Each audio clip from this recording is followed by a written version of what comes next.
প্রিয় খামারি ভাইরা, আসসালামু আলাইকুম। আজকে আমি দ্বিতীয় পার্ট নিয়ে আসছি আপনাদের মাঝে। আশা করি প্রথম পার্ট যারা দেখছেন তারা হয়তো বা বুঝতে পারবেন আজকে আমি কোন বিষয় নিয়ে আলোচনা করতে চাচ্ছি। আলোচনার বিষয় হচ্ছে কি, হঠাৎ রানিং গরু খানা খাচ্ছে, সব কিছু ঠিক আছে, হঠাৎ করে গরু খানা ছেড়ে দিছে। প্রথম পার্ট আমি আলোচনা করেছি, দুটি কারণে হয়ে থাকে।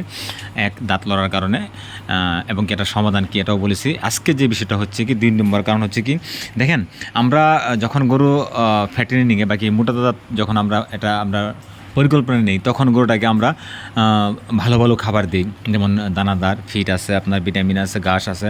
তো এই ধরনের খাবারগুলো আমরা বেশি দিয়ে থাকি। তো এখানে বেশি হচ্ছে কি, আপনার অনেক সময় আমরা ওভারখানি দিয়ে ফেলি গরুকে, ওভারখানি দিয়ে দিই।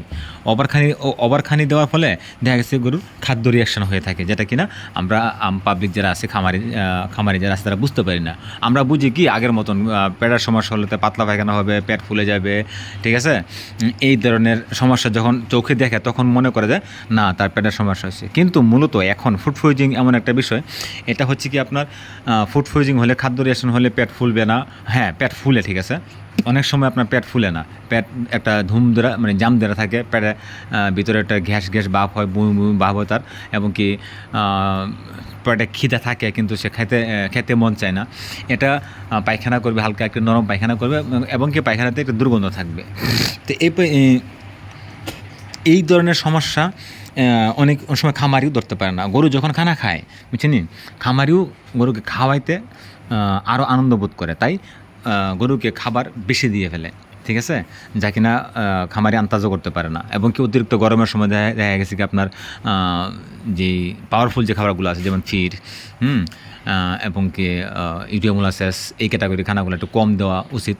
এটা ওই রুলসগুলো ওনারা ফলো করে না, যে কারণে মনে করেন গরু ফুড পয়জনিং হয়ে থাকে, আর খামারে বলতেও পারে না, ঠিক আছে। যদি প্রথমটা যদি না হয়, যে দুইটা কারণ বলছি, দাঁত লড়া, দ্বিতীয়টা হচ্ছে কি, আপনার ফুড পয়জনিং। তো ফুড পয়জনিং মানে কি, পেটের সমস্যা।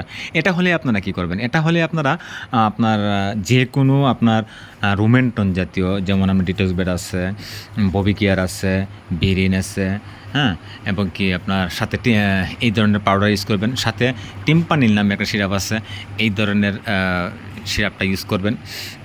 এবং কি রুমেন্টন ট্যাবলেট, এই জাতীয়, বাকি এই ধরনের আপনারা পাউডারগুলো ইউজ করবেন, সকাল বিকাল ইউজ করবেন আশা করি।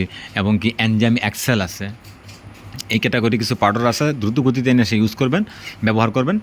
তাতে 1 ডোজ কি 2 ডোজ, সর্বোচ্চ 3 ডোজ, এর ভিতরে দেখবেন আপনার গরু আবার ইনশাল্লাহ রানিং খাওয়া শুরু করেছে, ঠিক আছে। তো ভালো থাকবেন, সুস্থ থাকবেন। এবং কি বেসিকলি গরু কী কারণে, ষাঁড় গরু 2টি কারণে মোটা তাজা হয় না, ঠিক আছে।